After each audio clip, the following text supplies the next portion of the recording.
નમસ્કાર. TAT secondary મેન્સની તૈયારી કરતા ગણિત વિજ્ઞાન વિષયના એસ્પિરન્ટ્સ મિત્રો, આપણે હેતુલક્ષી પ્રશ્નોની સિરીઝમાં ધોરણ 10ના પ્રકરણ 7 પર પહોંચ્યા છે. તો ચાલો શરૂ કરીએ. ફટાફટ કોમેન્ટ સેક્શનની અંદર #એજસર કોમેન્ટ લખી આપો. વિડીયોને એક મસ્ત મજાની લાઈક કરી આપો. આપણે લેક્ચર શરૂ કરીએ. ચાલો, નીચે આપેલ પૈકી કયું માનવમાં માદા પ્રજનન તંત્રનો ભાગ નથી? અંડાશય છે, ગર્ભાશય છે, શુક્રવાહિકા નરનો ભાગ છે, એટલે એ નથી. અંડવાહિની પણ છે. પરાગાશયમાં ખાલી જગ્યા હોય, પરાગાશયમાં પરાગરજ હોય. ચાલો, કોષના કોષ કેન્દ્રમાં રહેલા ડીએનએમાં ખાલી જગ્યાના સંશ્લેષણ હેતુ માટે માહિતી હોય છે, પ્રોટીનના. પરાગનયન માટે નીચેના પૈકી કોણ જવાબદાર નથી? હવા, પ્રકાશ, પાણી. પ્રકાશની કોઈ જરૂર નથી. ટેસ્ટોસ્ટેરોન અંતઃસ્ત્રાવનું નિર્માણ કોણ કરે છે? શુક્રપિંડ કરે છે. એ નામ પણ નર અંતઃસ્ત્રાવ જ છે. ચાલો, ખાલી જગ્યા. નર પ્રજનન કોષ એ માદા પ્રજનન કોષની તુલનામાં નાનો હોય છે. ત્યારબાદ પ્રજનનની મૂળભૂત ઘટના ખાલી જગ્યાની પ્રતિકૃતિ બનાવવાની છે, ડીએનએની. ત્યારબાદ ગોનોરિયા એ બેક્ટેરિયા કે વાયરસ દ્વારા થતો રોગ છે. એસટીડી પણ છે.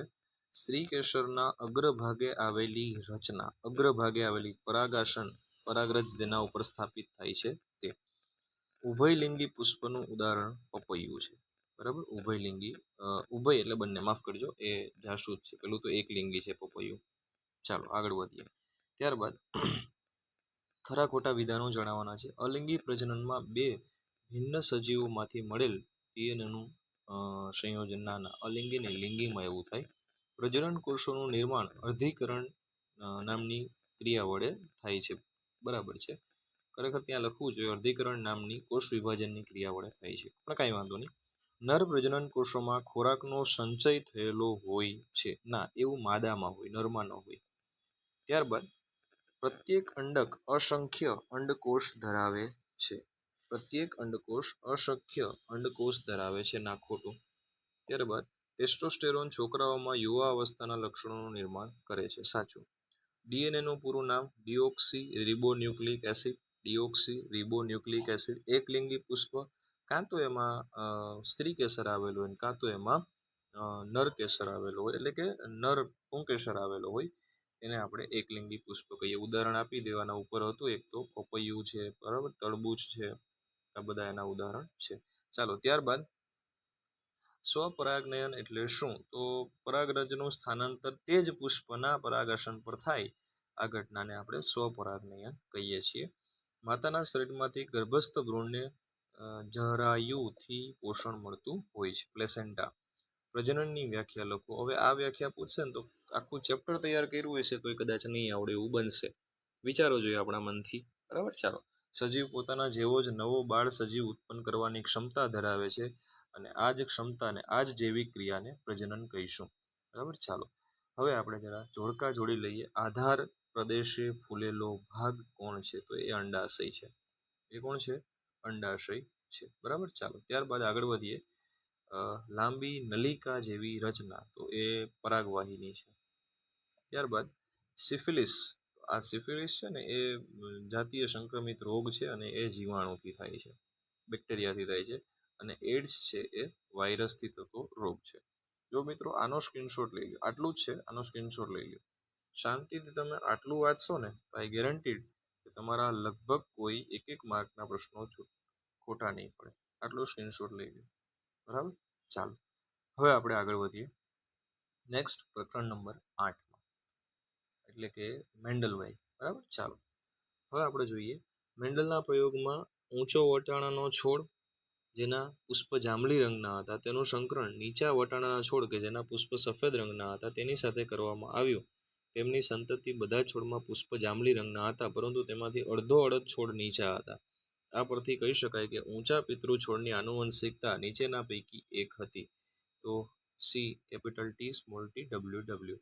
બરાબર, ચાલો. સમજાત અંગો કે સમૂલક. મિત્રો આ છે ને એ સમૂલક અંગો એ હવે આપણા સિલેબસમાં નથી. બરાબર, એટલે આપણે એને કાઢી નાખીએ છીએ. બરાબર, ચાલો. ત્યારબાદ મેન્ડલે એના પ્રયોગમાં F2 પેઢીમાં ખાલી જગ્યા સંતતિ તો 1/4. બરાબર. ચાલો ત્યારબાદ કેપિટલ R સ્મોલ વાય સંયોજન ધરાવતો છોડ કેવા પ્રકારનો બીજ ધરાવતું હશે?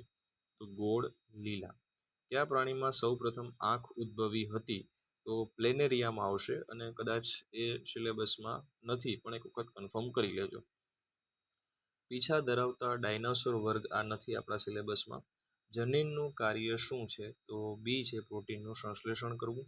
મેન્ડલના પ્રયોગમાં F2 પેઢીમાં કેપિટલ ટી સ્મોલ ટી અને સ્મોલ ટીનું સંયોજન કેટલું મળે છે? આ છે અને મોસ્ટ આઈએમપી છે 1:2:1. કૃત્રિમ પસંદગીનો ઉપયોગ કરી કોબીજના વંધ્ય પુષ્પમાંથી ખાલી જગ્યાનો વિકાસ કરવામાં આવ્યો હતો. આ પણ આપણા સિલેબસમાં નથી. બરાબર. પણ જો પૂછે તો ફ્લાવર આવશે. ચાલો આગળ વધીએ. નીચેના પૈકી કોણ અલગ પડે છે? આ આપણા સિલેબસમાં નથી, માફ કરજો. ચાલો ત્યારબાદ નીચેના આપેલા વિધાનો સાચા બને તે રીતે ખાલી જગ્યા પૂરવાની છે. પક્ષીઓ સૌથી વધારે કોના? સરીસૃપોના.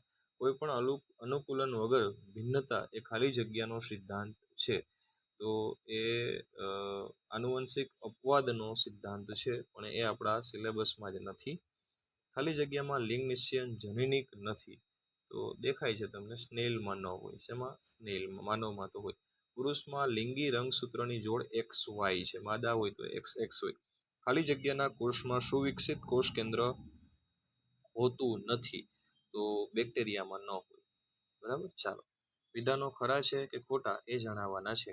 મનુષ્યમાં માતા અને પિતા પાસેથી પુત્ર એક રંગસૂત્ર મેળવે છે. ખોટું. બરાબર. કારણ છે પુત્ર પિતા પાસેથી વાય રંગસૂત્ર મેળવે છે. બરાબર. પિતા પાસેથી પુત્ર એક નાના પિતા છે એટલે વાય આવશે. ખોટું છે આ વિધાન. ભિન્નતા માટે સ્વપરાગનયન કરતા પરપરાગનયન વધુ યોગ્ય ગણાય છે. સાચી વાત છે. મેન્ડલના પ્રયોગમાં F1 પેઢીમાં બંને પિતૃના લક્ષણો જોવા મળ્યા હતા. ખોટું. માત્ર પ્રભાવી લક્ષણો જોવા મળ્યા હતા પિતૃના. પક્ષી અને કીટકના આ આપણા સિલેબસમાં નથી. સ્ત્રીમાં લિંગી રંગસૂત્રોની જોડના બંને રંગસૂત્રો સમાન હોય છે. સાચું. X અને X સમાન હોય છે. આપેલા પ્રશ્નોના માગ્ય મુજબ ઉત્તર આપવાના છે. 21મો આપણા સિલેબસમાં નથી, 22મો પણ નથી, 23મો પણ નથી. જનીન છે અને સમજાત નથી. 24મું એક જ છે. ચાલો જનીન એટલે શું? DNA નો કાર્યકારી ખંડ કે જે ચોક્કસ પ્રોટીનના નિર્માણ માટે માહિતી ધરાવે છે, એને આપણે જનીન કહીએ. ચાલો આગળ વધીએ. ઉત્ક્રાંતિ નથી એટલે આખે આખું નથી આપણામાં. વંધ્ય પુષ્પો અને પહોળા પણ નથી. બરાબર. ચાલો અહીંયા મિત્રો આટલું યાદ રાખશો તો હું જે પ્રશ્ન કેન્સલ આઉટ કરું છું એને યાદ રાખવાની જરૂર નથી. બાકીનું બધું તમે યાદ રાખી લેશો તો તમારા એક માર્કના પ્રશ્નો અહીંયાથી જવાની સંભાવના બિલકુલ નથી. બરાબર. ચાલો હવે આપણે આગળ વધીએ છીએ. નેક્સ્ટ ચેપ્ટર તરફ આગળ વધીએ. માફ કરજો, થોડું વધારે ઉતાવળ થઈ ગઈ. પ્રકરણ નંબર 9 તરફ. તો આજે આપણે પ્રકરણ નંબર 7, પ્રકરણ નંબર 8 અને પ્રકરણ નંબર 9 જોઈશું. શૂન્ય અવકાશમાં પ્રકાશની ઝડપ 3 × 10⁸ મીટર પ્રતિ સેકન્ડ. બરાબર. ચાલો અથવા તો 3 લાખ કિલોમીટર પ્રતિ સેકન્ડ. પ્રકાશના કિરણોના સમૂહને શું કહેવાય? જો આવું પૂછી લેશે ને તો ઘણી વખત અટવાઈ જવાય, ન યાદ આવે. એને કિરણ પુંજ કહેવાય મિત્રો. ચાલો ત્યારબાદ આપણને કીધું છે પ્રકાશ એટલે શું? બોલો આવી વ્યાખ્યા પૂછે શું કરશો? ચાલો આંખમાં સંવેદના ઉપજાવતા વિદ્યુત ચુંબકીય વિકિરણને પ્રકાશ કહેવાય. વિદ્યુત ચુંબકીય ઇલેક્ટ્રોમેગ્નેટ. આંખમાં સંવેદના ઉપજાવતા વિદ્યુત ચુંબકીય વિકિરણને ઇલેક્ટ્રોમેગ્નેટને પ્રકાશ કહેવાય. લેન્સના પ્રકાશન કેન્દ્ર એટલે કે O અને મુખ્ય કેન્દ્ર વચ્ચેના અંતરને કેન્દ્ર લંબાઈ F તરીકે ઓળખવામાં આવે છે. અંતર્ગોળ લેન્સ વડે રચાતું પ્રતિબિંબ હંમેશા કેવું હોય? આભાસી, ચત્તુ અને નાનું. બરાબર. આભાસી, ચત્તુ અને નાનું હોય. ત્યારબાદ મેગ્નિફાઇંગ કાચ તરીકે કયા પ્રકારના બહિર્ગોળ લેન્સનો કોનો ઉપયોગ થાય? બહિર્ગોળ લેન્સ. મેગ્નિફાઇંગ. ચાલો ત્યારબાદ આગળ વધીએ મિત્રો. તો નેક્સ્ટ આપણને પૂછ્યું છે લેન્સના પાવરનો SI એકમ શું થાય? તો લેન્સના પાવરનો SI એકમ આપણે જાણીએ છીએ ડાયોપ્ટર થાય. શું થાય? ડાયોપ્ટર થાય. ત્યારબાદ કયા પ્રકારના લેન્સનો પાવર ઋણ હોય છે? તો અંતર્ગોળ લેન્સ જે છે એનો પાવર કેવો હોય છે?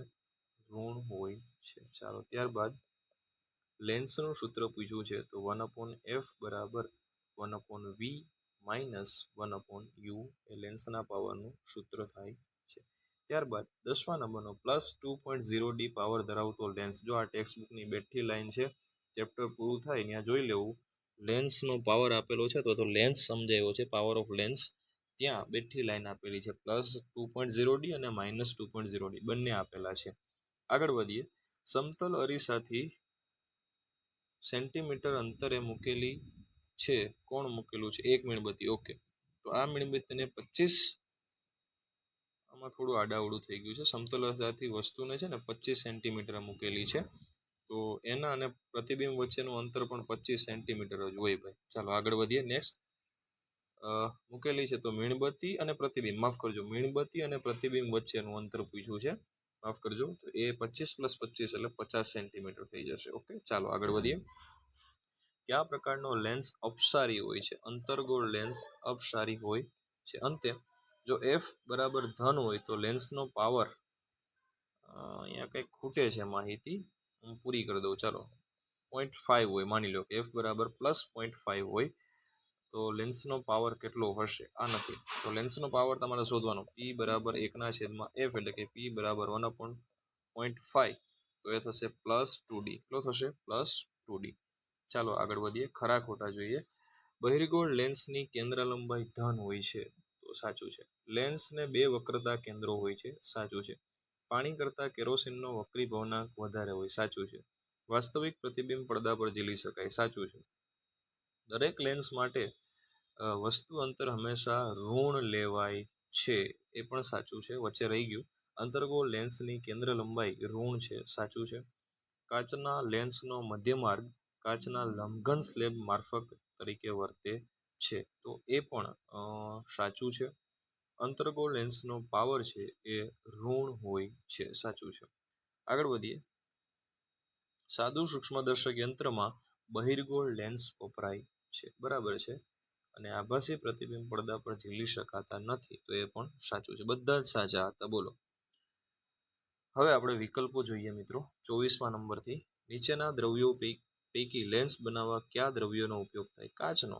લેન્સની સામે વસ્તુને કયા અંતરે રાખતા તેનું પ્રતિબિંબ વસ્તુના પરિમાણ જેટલું જ મળે? તો લેન્સની સામે પૂછ્યું છે મિત્રો, અરીસા પર નથી પૂછ્યું, એટલે ખાસ વક્રતા કેન્દ્ર ખરું 2f1 લખવું જોઈએ. કોઈ પણ માધ્યમનો નિરપેક્ષ વક્રી ભવનાંક છે એ હંમેશા 1 કરતાં વધુ હોય, કારણ કે 1 તો હવાનો છે. 10, 20, 30 અને 50 કેન્દ્ર લંબાઈ ધરાવતા લેન્સ પૈકી કયા લેન્સનો પાવર સૌથી વધારે હશે? તો જેની કેન્દ્ર લંબાઈ ઓછી એનો પાવર વધારે, એટલે જવાબ આવશે સી. સમતલ અરીસાની મોટવણીનું મૂલ્ય હંમેશા કેટલું હોય? તો 1 જ હોય.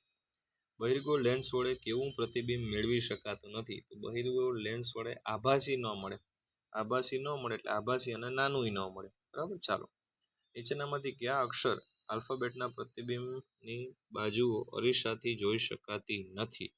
થોડું આડાઅવળું થઈ ગયું છે, આમાં ઓ આવશે. ત્યારબાદ નાના અક્ષરને વાંચવા માટે કયો લેન્સ તમારે વાપરવો જોઈએ? તો 5 સેન્ટીમીટર વાળો કેન્દ્ર લંબાઈ વાળો બહિર્ગોળ લેન્સ વાપરવો જોઈએ. તો મિત્રો, અહીંયા આપણે આપણું લેક્ચર સેશન છે એને પૂર્ણ કરીએ છીએ. મળીશું આપણે બાકીના આપણા ચેપ્ટર્સમાં, એટલે કે આજે આપણે જે ચેપ્ટર્સ પૂરા કર્યા છે